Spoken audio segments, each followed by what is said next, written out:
सुप्रभात। Class 8th Hindi व्याकरण का आज आप लोग 17वां पाठ वाक्य शुद्धि ये पढ़ेंगे। वाक्य में प्रयोग अज्ञानता ही वाक्य गठन की अशुद्धि को जन्म देती है।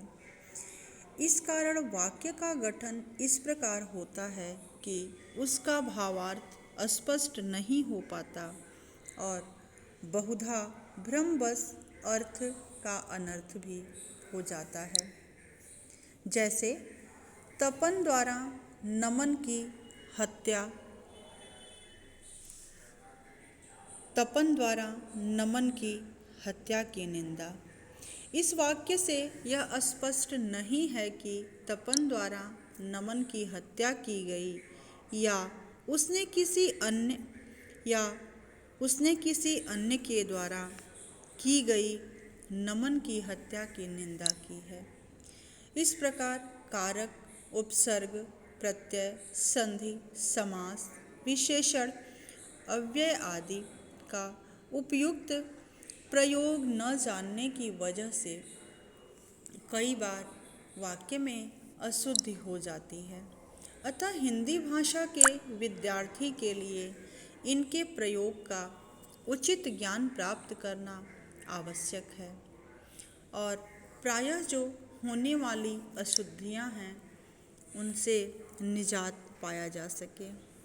सबसे पहले तो लिंग संबंधी अशुद्धियाँ आती हैं। जैसे लिंग संबंधी अशुद्धियों को दूर करने के लिए निम्नलिखित बातों का ज्ञान होना आवश्यक है।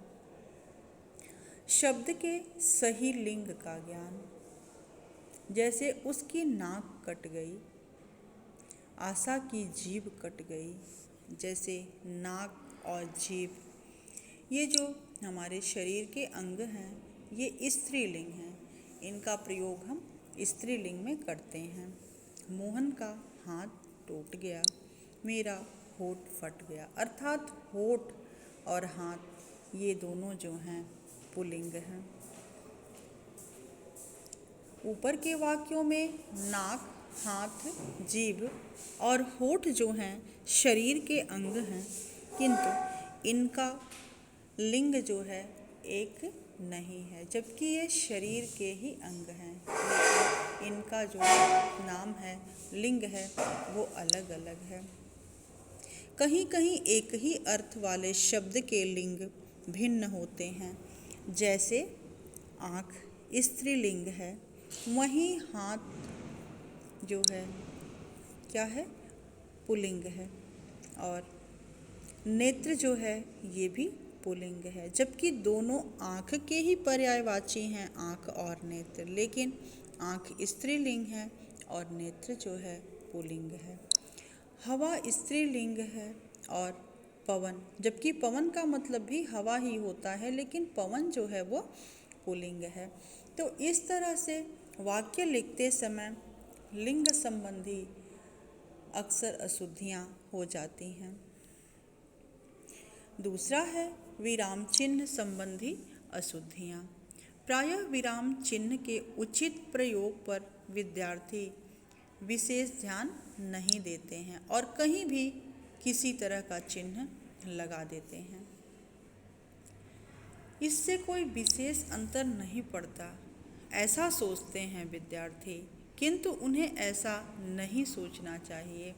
विराम चिन्ह के अनुचित प्रयोग से कभी कभी संपूर्ण वाक्य का अर्थ ही बदल जाता है। जैसे रोको मत, कॉमा लगाए और उसके बाद लिखे जाने दो। फिर वहीं दूसरा वाक्य लिखते हैं कि रोको, कॉमा लगाए और फिर उसके बाद लिख रहे हैं कि मत जाने दो। अर्थात पहले वाक्य का मतलब है कि रोको मत जाने दो, अर्थात उसको रोकिए नहीं, उसको जाने दीजिए।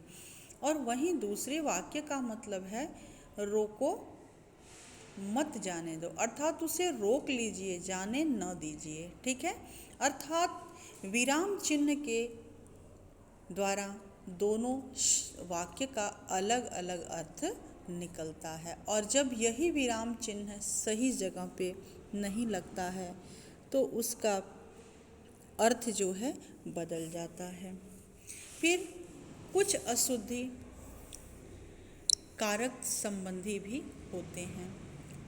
प्रायः देखा जाता है कि कारक चिन्हों का उचित प्रयोग न जानने के कारण विद्यार्थी अशुद्ध वाक्य लिखते हैं।